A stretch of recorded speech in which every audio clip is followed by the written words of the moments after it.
Okay, my Hangout is live, and I'm not even looking at you. Good morning. I'm sorry for that. I forgot to put my headphones in. I'm sitting here talking to myself, and I see Yvette has come. Very good. Yvette, thank you. I just threw you in there at the last second. You're welcome to join me. This is my weekly Break the Cage Hangout. I invited a whole bunch of people that may or may not come. So today we're talking about the myth of why. Excuse me, try, not why, try.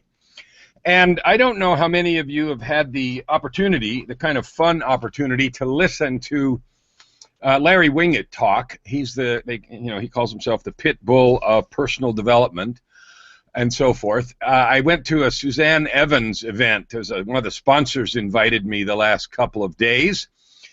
And I was here in Phoenix, so I said okay, because I didn't have to go anywhere, and it was fun. So I went there, and this is her Hell Yeah Star event, where she recruits people to go through her year-long makeover program and teaches them about writing a book and speaking on stage, and she teams up with Larry Winget. So Larry was there, and my point in bringing him up is that if you have never heard Larry talk, he's very unapologetic and very much about taking personal accountability for everything you are and everything that you do. And I really enjoyed that because it's very much in line with Break the Cage. Break the Cage, of course, as you know, is about changing radically the circumstance you're in, dumping old paradigms and creating a completely different model. If you want to know more, breakthecagenow.com, breakthecagenow.com, and explore the opportunity in your own life to completely and radically change your circumstance. It might be money, it might be relationships, it might be business, it might be anything. I see Sean Miller's joined us in the film strip also. Anyway, Break the Cage is simply a metaphor. It's a discussion that I have with people because we live all the time below our potential. And today's Hangout is about the myth of try. We use the word try. A lot of times we use that as simply a nice way to lie. I'll try to do something, and we're just friggin' lying. And we know we're lying, and we have no intention of doing it. Other times we're lying, and we're probably lying, but actually what's happening is we're not quite lying, but we have this sort of very slim hope that maybe we'll do something. And we know we probably won't, and we know we're probably lying, but we really don't want to have that discussion with somebody right now, so we say, I'll try when I'll be somewhere or to do something. All of those things are part of the lie of I'll try. So in Larry Winget's conversation the last couple of days, and the third day's today, but I got to fly to Toronto today, so I'm not going to that day. He was extremely rude, loud, noisy, unapologetic, in your face, and all about taking personal responsibility. Personal responsibility, as far as he's concerned, and quite frankly, as far as I'm concerned, is the foundation of all change. We cannot break the cage in any way, shape, or form until we take personal responsibility for the life, situation, and outcome that we have. So let me ask a question here, and I want you to think about this. Both those of you that are watching the film strip or whatever, and you can answer it in your mind, or if you're in the thing, you can answer out loud if you want to. But I want you to answer me right now, in your head at least, what are one or two things that you, in your life, circumstances, results, outcomes, situations, that you're not taking responsibility for? That can be money that you do or don't have. It can be relationships that you do or don't have. It can be progress that you are or aren't making. Any of those things. What is one thing in your life that you are not taking responsibility for? Okay? I don't see any. Oh, Rick, you want to holler? Go ahead. Talk for me, bud. Yes. Am I coming through okay? You're coming through just loud and clear in that rich voice you've got, so roll it, bud. Thanks. Well, money is certainly something that that's an issue for me, but that's simply I see that as a reflection of something else or some other combination of things that I'm not taking responsibility for, which in my case I think has mostly been making really effective use of my time, because certainly I have the gifts, and then deciding how to put them to proper use, because if I'm doing all that stuff correctly, the money will flow. So that's a good observation in two counts. One, that things depend on each other. So let's talk about money since you did. Money isn't the first thing, but let's back it up. Let's say business success is what you're worried about. Money comes from business success or actually creating and adding value. But it is something behind that. So quite often, let's talk about two or three of those things. Quite often we engage in, I'm going to call it busy work. That's a derogatory term. Busy work can be any of those things that we do that don't produce revenue, that are fun to do, that produce some really cool looking results, and that keep us very engaged in getting ready to make some money. I'm guilty of that, man. I have done that so much in getting ready to do stuff, and I'll tell you an area. Now, you're going to laugh, okay, those of you that know me. I have got 10 albums out. I'm performing in a world-class group right now that charted #1 on Billboard with an album released earlier this year. And yet every time I go to get ready to make a new song in the studio, even one that, especially one that I'm singing on, even though I sing professionally, I'm scared.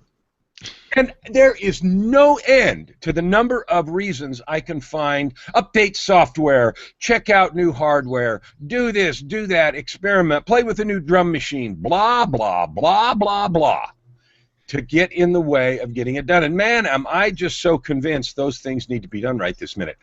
Sean, you sent me a message you need to jump, so go ahead and jump when you need to. Thank you for showing up for a minute. It was just a last-second invite, I know, so no problem. I get so wrapped around the axle in doing things that I know aren't really moving me forward toward the goal. I mean, just like hardcore, there's the goal, here am I, what's the first step in that direction? Well, that would be recording the piano track I need to sing to, and then the bass track with some synthesizers or sampled stuff, or drums if it needs a drum track, or whatever it is. That would be what that was. No, instead I have to get ready. I have to check some other mic settings with a new preamp. I have to mess around with a cool thing that I have that has 40 preamps in it just to see which one sounds better. I already have one I like, but hey, maybe there's a better one, and on and on. So what I want you to do is, in Rick, your case, okay, great. All of the things that you fill up your time with, because you don't just sit and stare at the ceiling and say at that corner in the ceiling all day. You fill up the day with crap. And I don't mean that what you do is bad. I mean it's crap compared to the step you need to take to get to the money. I know because I do it. So I'm ruthlessly talking to myself. If it applies, put it on, even if it stinks. All right, so this is what we do. We do this all the time, and we call that, I'm going to try and get that video made this week. I'm going to try and get that marketing done. Yeah, no, you're not. No, you're not. You're going to make some excuses about why it isn't done. So the first thing I want to talk about from Try, got me all fired up to hear Wing It talk, because he's very unapologetic and noisy, and I get like this sometimes too. So that's pretty funny. So the three things I said we were going to talk about was the lie of I'll try. Number one, what I'll try really means.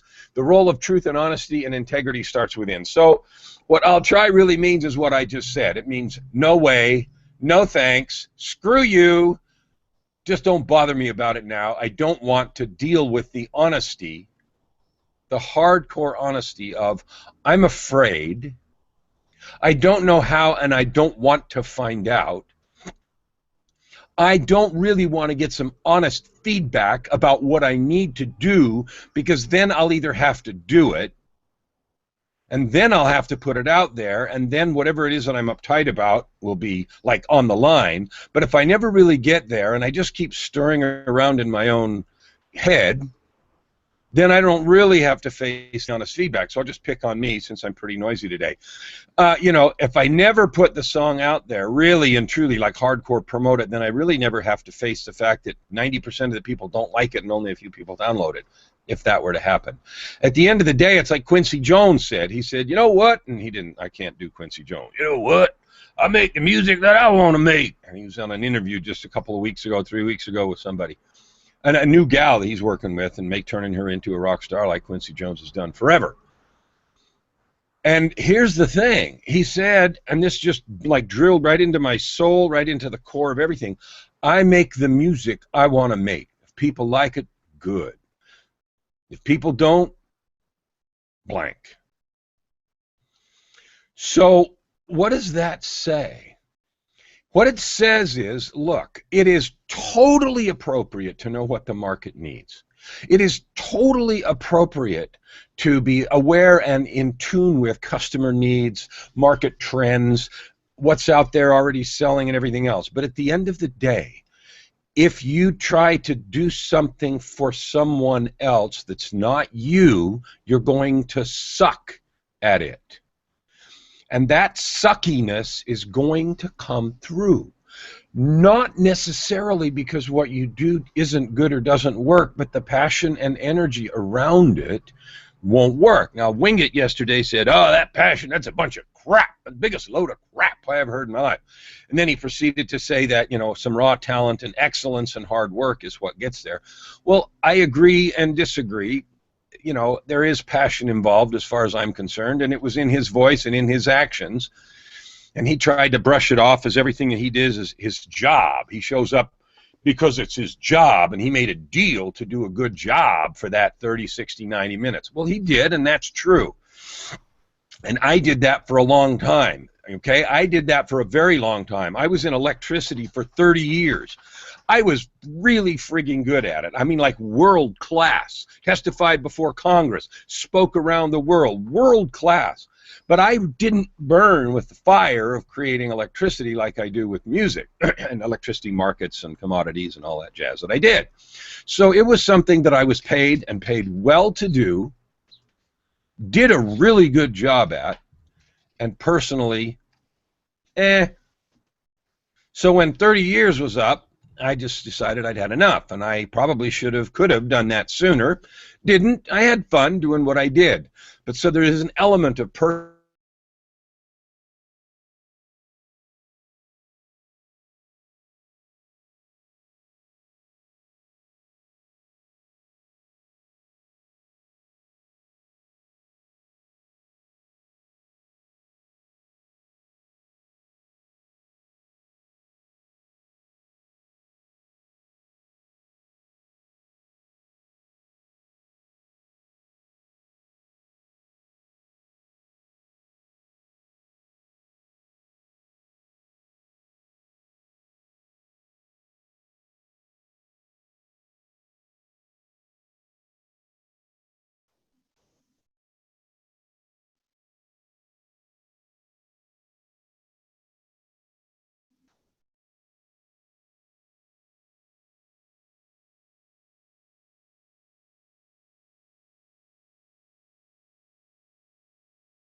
Okay. Can you hear me, Rick? Nod. Thank you. Did something screw up and I blew up for a minute? Yeah, I could definitely see you, but the sound just disappeared. Yeah, all of a sudden I saw all the green lights all the way pegged, and it was like my mic had exploded. So I don't know when you missed my rant. Maybe that part was just like, you know, rated not to be on here or whatever. So that's okay. My point was we often make those excuses, and I'll try simply means you don't want to. Maybe you're too lazy to admit it to yourself, or scared to admit it to yourself, or someone else. Okay, yeah, Yvette said the sound went out. Excuse me. Now my voice went out. All right, so let me open it up to George or Rick or Yvette if you guys want to say something about what I've talked about while I clear my throat. I certainly can relate to what you're saying, Kellen, and the struggle for me has been a little bit different because, yes, I do get distracted by those same shiny things, software and whatnot, but for me the struggle has been to figure out where my strengths are and to identify how to put them to good use. And that's been a huge challenge for me because figuring out where my accounting, if you will, or where my personal strengths are, where my gifts are, does not come easily to me. And the coaching that I've been doing with you and some other people of late has clarified that considerably. And so suddenly, here's the point, suddenly I feel like I've got direction that I have been searching for literally for a decade or more, and I'm enthusiastically moving forward because now I see where my gifts are and what I should be doing, and nothing's holding me back from moving forward. So that's been a huge thing for me was I saw the world too broadly and couldn't figure out where my direction was supposed to be, and that's been a huge change. That's fantastic. So let's talk about that for a minute. And since Rick stepped up and volunteered, you know what happens to a volunteer. We'll just talk about the situation that he identified, and that is, if something is taking you a year or 2 or 10 to figure out, man, get some help. I mean, like, you know, yesterday, because the outside perspective of things will often be helpful, and if the first person you go to isn't helpful, tell them thank you and leave. You know, you don't keep pouring good money after bad, or investments that don't work, or beating a dead horse if it's dead already. Sorry for the horse lovers in the world. I actually am one. I used to ride them all the time on the farm. So you don't do that. If you don't know how to do something, get some help. Even if it's your own help, finding it online. Take accountability and move forward. We just really don't have excuses. We're just used to living in the land of excuses. All of us are. And so anyone that has the same kind of feeling that Rick was expressing, and it's taking more than a little while, and you can define how long a little while is, get some help and take responsibility for that. It just isn't. You know, there just isn't. Even if, you know, like you're ill or suffering from, you know, bipolar disorder or depression or something else, you know, get some help. Move. We have the opportunities to move past that. And I'm actually writing a book about my own journey through that stuff. Right now, I wrote it last week, excuse me, in the 2-day book challenge. It's in editing right now. It's an incredible story. If I do say so myself, I just happen to be in it. Hey, what do you know? So let's go to point number 2. So point number 2 is discover the role of truth and honesty. Truth and honesty starts with you know, yourself, and I'm going to use the term radical honesty. I challenge you to do something right now. I challenge you for even an hour. Look at the clock, a flipping hour. To have every single thing, and all day if you can, every single thing that comes out of your mouth or you tell yourself in your consciousness, be the absolutely right to the core of your heart truth. No BS to yourself even. No old stories, no excuses if you didn't get up and exercise and you said you would. I was too lazy. I didn't get up this morning. I should do that. I'm going to now. I'm going to go for the walk or ride the bike or do whatever you do. No BS. Try that. I think what you'll find is that it is a difficult thing to do, particularly when we're in the habit of making subtle or maybe multitudinous excuses to ourselves about our situation and behavior. It's like a path through the woods. It is well worn and deep. And getting out of that path, if it's really well worn, is a rut. Maybe you're up to your chin in your rut, and it's going to require some climbing to get out of it. If you're deep enough in your rut, you may not even be able to see out of it. It's like, oh man, I'm fine. I'm just like looking at this dirt here, and this rut's really deep, and oh, there's some blue sky up there. Hey, wow, what do you know? But, you know, I'm used to seeing this dirt, and that's okay. And you're that deep in the rut, that's possible. That's very possible, especially with the crap that we tell ourselves inside. So the role of truth and honesty is the first step in breaking the cage. The cage, again, every bar of that cage, in point of fact, and I lost my lower third. I got to get it up here again. Every bar in that cage is, in fact, a lie, or I'm going to stop talking so I can find this thing. There it is. Every bar in that cage is either a lie or an accepted belief that we have imposed upon ourselves that is only set in rubber, and we own the key. We own the key. Remember, we don't see the world the way it is. We see the world the way we are. And since we see the world the way we are, if we change what we are, we change what we see. Let me give you some examples. A person who sees other people as greedy and dishonest usually is. And they are fearful that everyone's like they are. Oh dear, everyone's trying to cheat me. That's what you're doing. No, wait a minute, I said they are. No, that's what you're doing. That is the mindset, the truth that you bring to the world. So change your truth and change your life. And you say it's not that simple. Yeah, it is. Make a commitment to be in integrity. Truth and honesty is the foundation of all change. If you do not accept and understand where you are, maybe the other way around, understand where you are and accept it, both physically, location-wise, physically, health-wise, spiritually, truth-wise. I'm disconnected from the universe. I hear, I see, I feel nothing. I choose to be dark as far as connection is concerned. Okay, admit it. This is where I am. And then the next piece is, I'm not going to stay this way. I can't change along in a millionth of a second, all of it, but I can move up my rut one step. I can chisel a step in the wall and move up one step. And continuing to do that after a while will at least allow me to see the forest at the top of my rut. And as long as I keep my bearings on the sky, I can at least know which direction I ought to be chiseling, because I'm moving that way. Okay, metaphorically using ruts and all that stuff as the example. Okay, so I'm gonna break here for a sec and see if George has any pearls of wisdom for us to throw in there about the centrality of truth, honesty, and so forth from his experience. George, you want anything to say? Yeah, thanks for the opportunity and thanks for the invitation to join, Kellen. What we're talking about, what you're talking about, is people who are chasing their own tail and their own stories, essentially.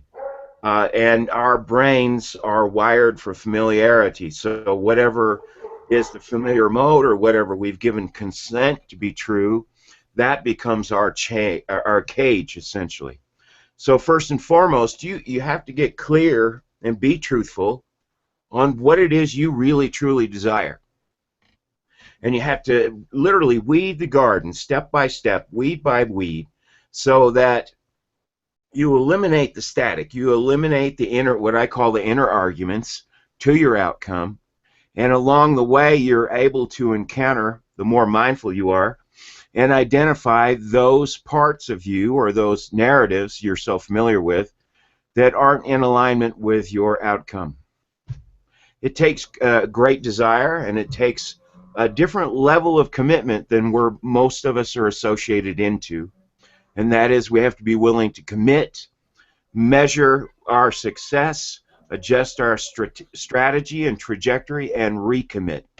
And we have to do that over and over, day in, day out, in order to accomplish and exceed our goals and our expectations. Wow, that sounds like I need to fail a lot and not worry about that and just keep on going, keep on climbing. I love that. Thank you. We do build these beliefs, and they do become the bars of our cage because we give them power by continuing to believe them. I know one of the things that Yvette's working on has to do with things that people believe and empowerments that they choose not to have by the beliefs they continue to accept about themselves and about the world and so forth. And she has a system of art-based help that she is involved in that's really exciting, that I know a little bit about, and we're working on also, she's in my coaching group, to bring to the world and to move forward, and that's an exciting thing too. And so I thank her also for joining today. It's unexpected for all of you. I just threw up the invite, hey, and whoever was around's around, so great. Good, so that is true. We're going to move on to number 3, and integrity starts within is the third thing I want to talk about. And we've talked around that a bit. One of the things that you see, particularly in someone who is out of integrity, is that they are complaining about other people's honesty and integrity. And they engage in a dialogue about how unfair things around them are, and how unfair circumstances, other people, jobs, bosses, the world, and they talk about, you know, how out of integrity, how many things people do that are not true. Well, two things are true. First of all, we see the world the way we are, not as it is. So the first thing when I find myself complaining about anything, but we're talking about integrity, if I find myself complaining about someone else's delivery or lack of delivery, of anything, whatever they said they were going to do, physical, emotional, mental, show up on time, do whatever, I have finally trained myself to say, wait a minute,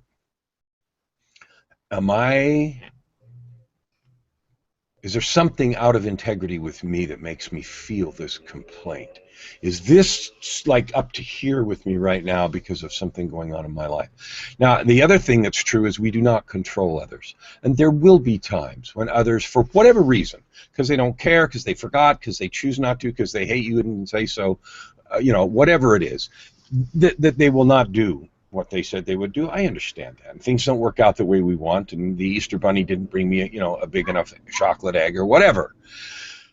Those things are going to happen. I guess Easter's far away. The next is the Thanksgiving turkey didn't gobble in my bedroom and give me a pile of I don't know what. Whatever. Okay? That's going to happen.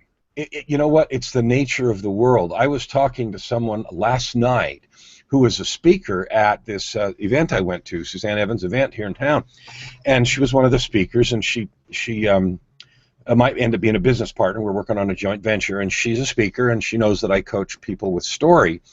And so she was talking about a personal story that she used and asked me for some coaching on it. So I was describing to her how to weave 4 events that she described sequentially into one event that created a turning point for her to increase its emotional impact. She got all excited and everything else. But the point was, the events themselves, how you look at them is the key to everything. Okay, and so if I choose to look at the fact that someone else didn't do something for me, or something outside happened to me as God isn't fair, you're not good, 2 things. 1, I can't change the event. 2, I then miss entirely the opportunity to say, okay, this isn't the way I wanted. That's clear. So I'm disappointed. That's fine. Now what am I going to do? I miss the opportunity to make a conscious choice about a reaction to that situation. Instead, I keep myself locked up in the story and blaming and anger and victim mode and all of that, instead of saying, wait a minute, all right, they did that, or that happened, fine. That puts me in this situation. Not fine, but I'm here. What am I going to do about it? And if you stew and blame and get angry, you miss the lessons of life. You miss the lessons of life. And whether you believe life has a grand purpose in our education or any of those kinds of metaphysical or religious things, and I happen to believe there are no accidents, so that's very resonant to me. What that says to me is I miss the learning opportunity. I miss the learning opportunity. Now, if I'm a little bit cynical, then what that says to me is, oh no, that means whatever that confluence of events is going to happen again, because I missed the learning opportunity and I need to learn that. Oh crap. And so I've elected intentionally to say I'm going to grab all these learning opportunities so they quit happening. Now, I don't know if things work exactly like that, but that's my choice. And my choice about integrity and honesty is simply to ask the question, is there something in me that's going on that makes me react this way to this situation? Is there something in me that's going on that makes me react this way when I feel like my reaction's out of bounds? And if it isn't, then the next question is, what do I need to learn from this?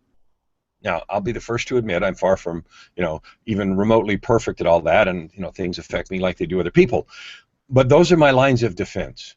What's going on in me so this affects me this way? And 2, what could I learn? Not what am I supposed to learn, forget that then.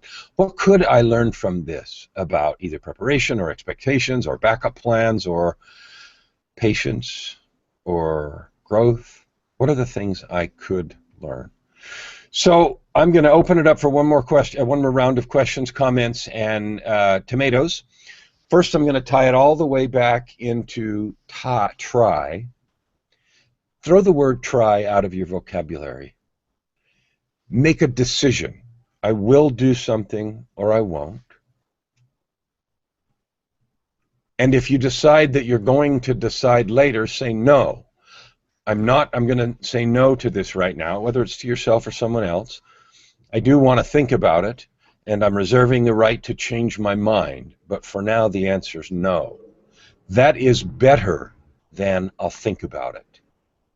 No, but I reserve the right to change my mind, and I will let you know by X.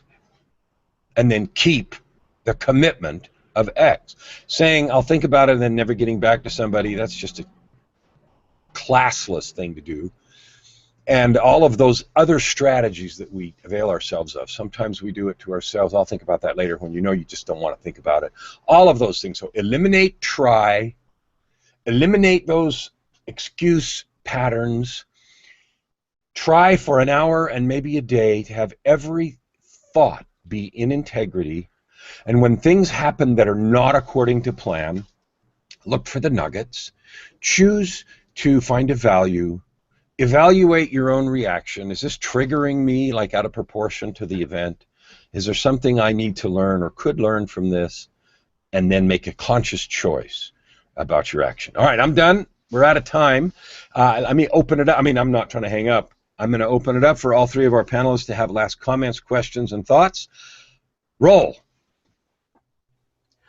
The favorite piece that you just mentioned is when people say, let me think about it. That is a strategy for not deciding, period.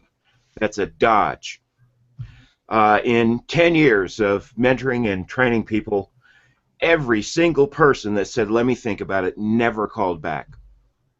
In fact, some of those people I would invite, let's hold you accountable to your decision. How many days do you think? It was always 3 days to a week, and I would tell them, I'll never hear from you again. And I know that from experience.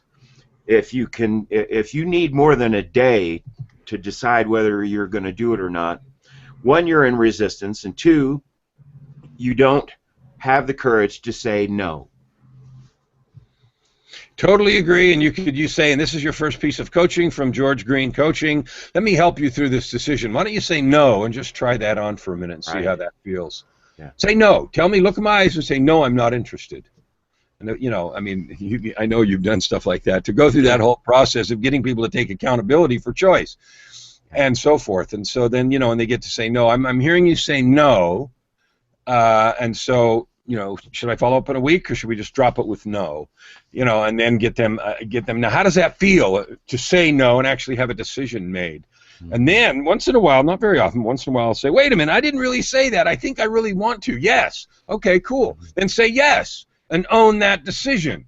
But don't sit there and do this idiot dance with yourself about pretending you're going to decide at some other time after you check what?